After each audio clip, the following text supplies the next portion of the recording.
Shooting it raw? Yes. Shooting it raw.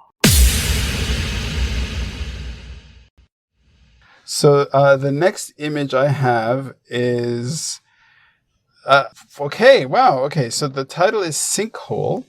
And wait, let me also let's plug you mentioned books. So how many books would you say have your name embossed onto the cover? I think around 8 or 9. Wow. I'm at the point where I'm losing track. So no, that's beautiful. Yeah, I have several of them. Most of them are around sustainability. My latest one is called Practical Sustainability, a guide to more sustainable living, which is available on Amazon. It is available on Amazon. Yeah, it's and it's very inexpensive. It's a book that urges folks to take a deeper consideration on what they can do in their lives to live a more sustainable life. And I think a lot of people struggle with this because so many things are out of our control. Like if you look at the shark issue, I mean, just to go back to what one of the things you're concerned about sharks, I mean, a lot of that is dealing with corporatized fishing and things that one person can't change. But one person can make a difference by not eating shark fin soup or promoting it or working with companies that do so. And so it's thinking about little things that you can do. And through that way, you help to transform culture. Can you hear me okay? Our internet connection has frozen. Am I okay? Okay, you're back. What was going on there? I think what it is, I am on the other side of the planet, but we're back. The conversation was going in one direction, but here we are back to photo number 2, right? Which is titled Sinkhole. So the image it's shot. First of all, it's probably midday. There are 2 bulldozers over what looks like used to be a home that has been destroyed. I don't know if it was destroyed. It probably wasn't destroyed from a tornado because there are a bunch of trees around that are standing up perfectly fine. But the bulldozers have essentially completely demolished whatever the building or whatever it was before then. And the photographer is standing basically on a road that's kind of curled from left to right. But one would say that it's a pretty an anti-picturesque picture. So why are you including this sinkhole in a photo, or even called it sinkhole? Like, please explain this image. Yes, this is an image of a house that was destroyed due to a sinkhole collapse in Florida, and so the house was destroyed, and there are emergency vehicles, there are bulldozers, and the house is being demolished as a result of the sinkhole. And the reason I pick this is I've done a lot of work in the state of Florida around sinkholes. Florida is one of the places in the planet where it's one of the most active areas for sinkholes. And sinkholes are part of a landscape called karst geology. And karst geology is geology of soluble rock and typically of limestone terrain. So you see a lot of karst features where you have caves and sinkholes and all kinds of other things. But in Florida, the sinkholes are active because it's a relatively recently emerged landscape from the ocean. And so the sinkholes are actively forming. It's similar to what you might see in the Yucatan Peninsula, although it's a little different. And it's a place where, if you look at the old air photos of the state, you see this really complicated geology associated with sinkholes, that the sinkholes were not necessarily just one single spot, but they were complex features that were interconnected and that were actively forming slowly over time. And so we've interposed development on top of them. And so you get this geology still happening, but because it's happening over dozens of years, people do not necessarily realize that they're building on top of an active geological landscape. Now, on top of that, climate change impacts this because you have changes in groundwater, you have changes in water table, changes in salinity of water, all of that. And so you end up with a landscape where that was active naturally, but then climate change and human change impacts the rate of sinkhole formation and the nature of sinkhole formation. And so to me, it evokes this idea of disaster around human-induced environmental change. Right. And the reason I think that this picture is interesting from a conversation viewpoint is that this is one person's tragedy, one family's tragedy, but look at all the infrastructure that's there to deal with it. And wow. And you think about this writ large, where you see the predictions of sea level change on major coastal cities.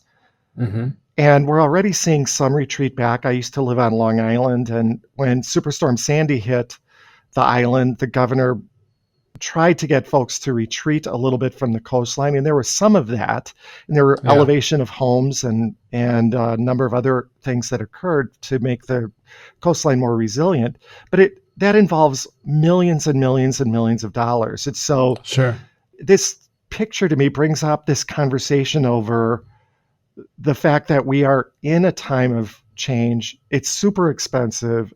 It causes us to think more about the needs of the individual versus the costs of the many. Okay. And so, so I'll leave it at that. So one of the things that occurs to me are some problems around this, for example. It's basically how human habitation, where people live and form their cities and living spaces, merge with the environment. Is the problem so big that it can't really be looked at strategically, that it is always like tactically, like, oh, the house just sank and got demolished? And yeah, it's tragic because the person there really suffered. Or for example, another guest that was on, he was a good friend of mine, and he was in Houston when I think it was Hurricane Harvey or something created this immense flooding.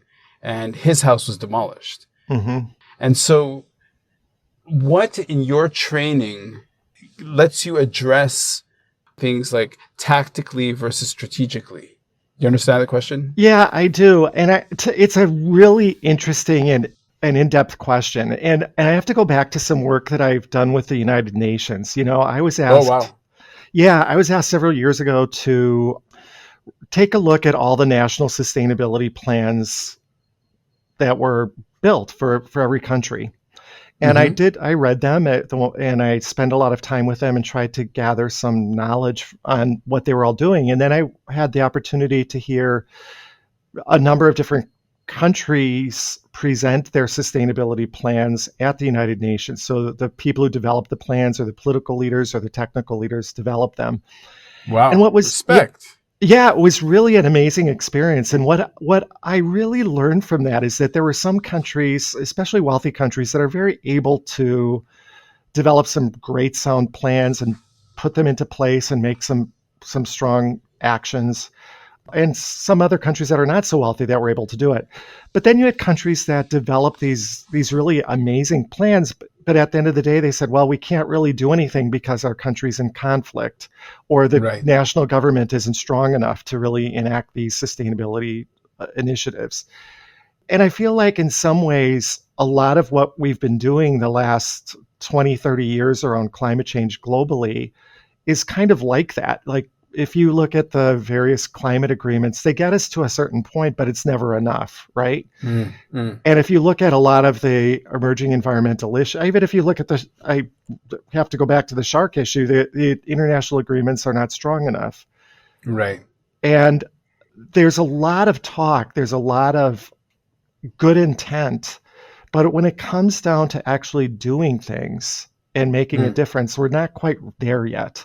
I'm reminded of the artist Isaac Cordell, who did this great piece called Politicians Discussing Climate Change. And there's these little figures that are slowly getting covered with water. And I feel like that represents the last 30 or 40 years around environmental policy. And it's funny, as you're saying that, I was reminded of, is it Churchill who said that, Americans do the right thing after they've tried all the other options, or something like that. right? But isn't that like a human thing, though? Isn't that like in a way, people are like, how far can we go to the edge of the table before we're gonna fall off? Right. And then once the urgency is there. So, for example, to quote an inspiring Canadian, David Suzuki, I mean, he was one of the first real scientists and conservationists when I was a kid that really sort of caught my attention. And his foundation, their byline is solutions are in our nature, right? Right. And so it's very optimistic, and it's something beautiful to live up to. And so, as we're having this discussion, I'm looking at these two bulldozers that are on this road in Florida that you described, clearing out this sinkhole. So what do you say? Like, what is a policy approach that would be able to say, okay, you know what? We have to rethink how we build our cities, or, I mean, isn't it seems like such a massive undertaking. It is, and if you think about this writ large around coastal development or development along floodplains, I mean, we have tons of rules and regulations around it, but at the end of the day, people are willing to take the risk, and that's the piece that is tough, because if you have the risk and you lose, there's the expectation you'll have help. Okay.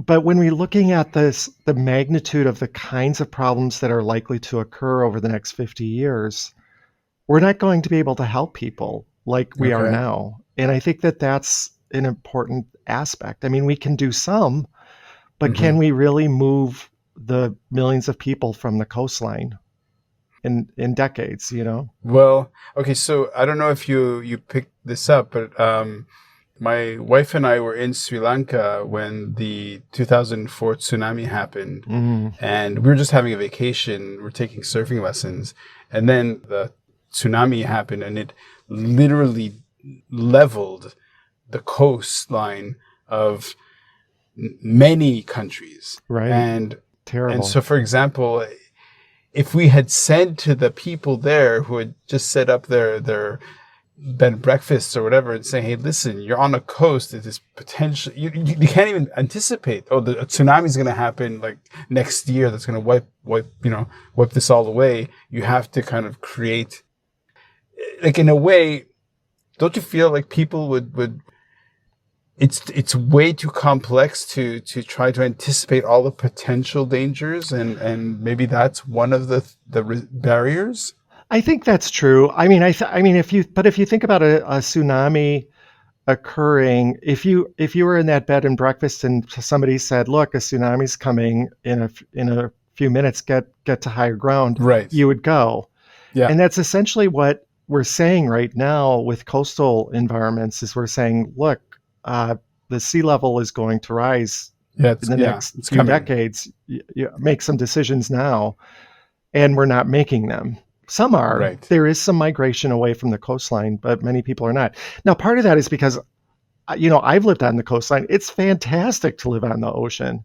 It's great. Yep. It's beautiful. There's all kinds of personal gain from living on the coastline. So I get it. But the costs of that and the infrastructure costs are really tremendous for society.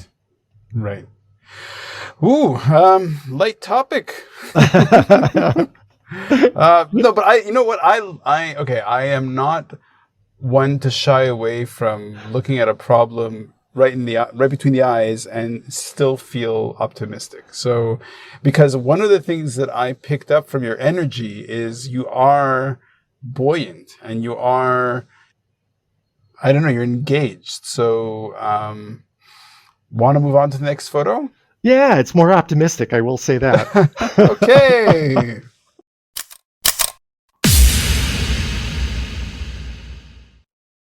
So, is life really a gift? Really? Can you make every second count? That's the whole point of the podcast. So, if you like what you've seen and you're inspired, because that really is my mission, then please give it a like, subscribe, and share. Shooting it raw? Yes. Shooting it raw.